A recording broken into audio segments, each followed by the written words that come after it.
Alright, by now I'm sure a lot of you have seen this exact video. A dog barking and the perking of some ears. And then springs a giant wolf. It darts towards the dog.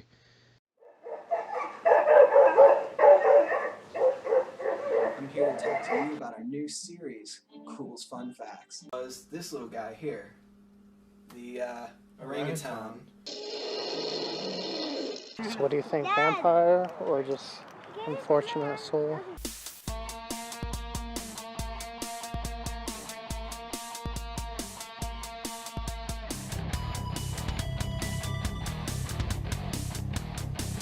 To be fair, I wouldn't have covered this had I not seen it on TV.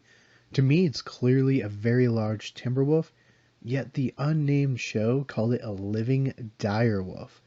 So today on Culz Fun Facts, it's dire wolf chases dog. So first off, let's talk about normal modern day wolves. Now here are some skin and skulls of some wolves found in Colorado, as well as some pictures.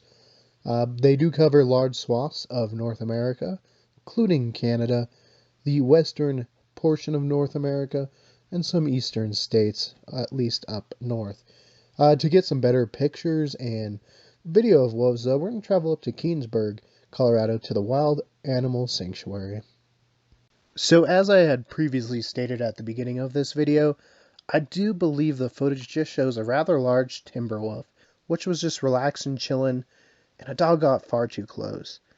Now you might be asking what wolf species could get so large and also match where this video was taken. And while we'll get to the sighting later in the video, first let's talk about the MacKenzie Valley Wolf, aka Northwestern Wolf, Canis lupus occidentalis. They are a subspecies of gray wolf that ranges from Alaska to the upper McKenzie River Valley, obviously where they got their name. They are believed to have descended from the last gray wolves to colonize North America, as well as be the largest subspecies of gray wolf. They were first written about by Scottish naturalist Sir John Richardson in 1829. Now they do get fairly large, anywhere from 6 to 7 feet long. And depending on their range, at least in British Columbia where they have been documented more, they range for females about 94 pounds and males being about 124 pounds. But the overall weight range for adults are about 85 to 153 pounds, so quite sizable. Definitely could match up with what was in the footage earlier in the video. Alright, so now what is on screen is not a MacKenzie Valley wolf. These wolves are just wolf mixes, and we got their pictures and video while we were up at the Wild Animal Sanctuary in Keenesburg, Colorado. And we got quite a bit of footage, so before we jump into dire wolves, enjoy some extra wolf video.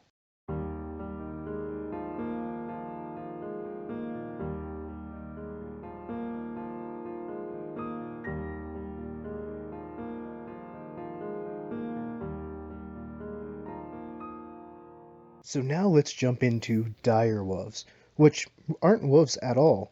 Thanks to a recent paper by Dr. Angela Perry, Dr. Kieran Mitchell, and 40 others, linked below, we now know dire wolves and modern wolves are separated by over 6 million years of evolution. So why does the dire wolf skull seen now look more like just a beefed up gray wolf skull? The answer is convergent evolution. You can really see this as we pan upwards to the skull of the modern gray wolf Canis lupus, which by the naked eye looks remarkably similar to the dire wolf, albeit slightly smaller and less robust. As we zoom back out, we see the overall size. They really are pretty close, and honestly, the dire wolf's size is often exaggerated in movies and TV, such as in Game of Thrones, where it was far, far too large. I love the show, just the dire wolf's way too big. So then what is a dire wolf? Well, since its discovery in the 1850s and thanks to the new papers, it is now more believed to have evolved in the Americas with closer kinship to jackals and South American canines. Being this new relationship, there's a new proposed scientific name, Anoscion dirus, which is obviously different than the old name Canis dirus. They reached roughly 150 pounds, so as big as the largest of the timber wolves, and died out about 12,000 years ago during the Younger Dryas event, along with its prey, the mammalian megafauna. So now with the new designation, we really don't have a good idea as to what the dire wolf looked like. But if you saw the articles circulating around like Facebook or other social media platforms, the artwork was usually Mauricio Anton's, which shows a more dull or maned wolf look, since it is supposed to have evolved from South American canid lineage. This picture is obviously shown now, and it's really fantastic. It's obviously one of my favorite paleo arts right now. I really enjoy it, and it shows a confrontation between the gray wolf and the dire wolf.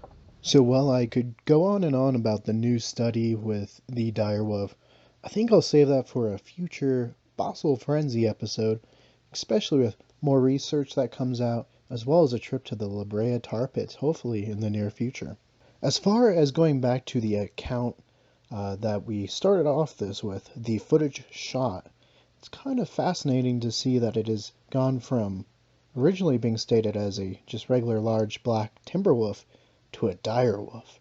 Because if we go back to the exact person, the person that shot the film, this is what was said. The footage was filmed near a fishing lodge in northern Saskatchewan. We get a lot of bears around the area, but this year around the lodge we had a black wolf. We spotted the wolf through the window of the kitchen in the lodge, and I made my way outside with the camera. When I started taking pictures, the wolf left, then returned a few minutes later, and that's when Trigger, the dog, took after the wolf. The wolf waited for Trigger to turn away from him, and that's when it grabbed the dog in the back end and threw her up in the air right in front of me. Dan shot the shotgun in the air, and that broke up the fight. The wolf turned and left. We followed the wolf into the brush and shot again to scare him off. The wolf came back 2 more times that day looking for the dog, we think. Trigger the dog had a good few wounds and cuts, but is okay now. So as you can see, even the original witnesses did not think it was a dire wolf. Being people that are around these type of animals all the time, they recognized it. It's just a rather large timber wolf. And as for comparison, I'm going to skip to the Denver Museum footage of Matt showing you exactly how big these animals can get. Are still pretty big. Yeah. See? They're not that small. And right there's looking like a timber wolf. Definitely could be a...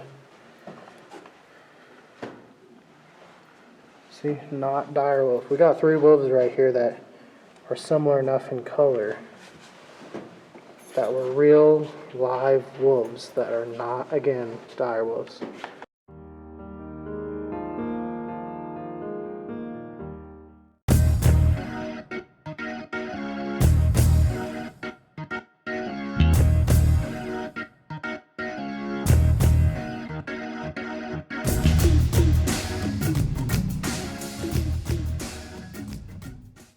Alright, so thank you for joining us on another Culz Fun Facts. If you enjoyed what you saw and want to see more, please click that link to your left. If you want to see more of what we do here at Culz Paranormal, click that link to your right. And don't forget to hit that like and subscribe. And let us know, have you been to the Wild Animal Sanctuary? And what do you think was in the video? Timber wolf or dire wolf?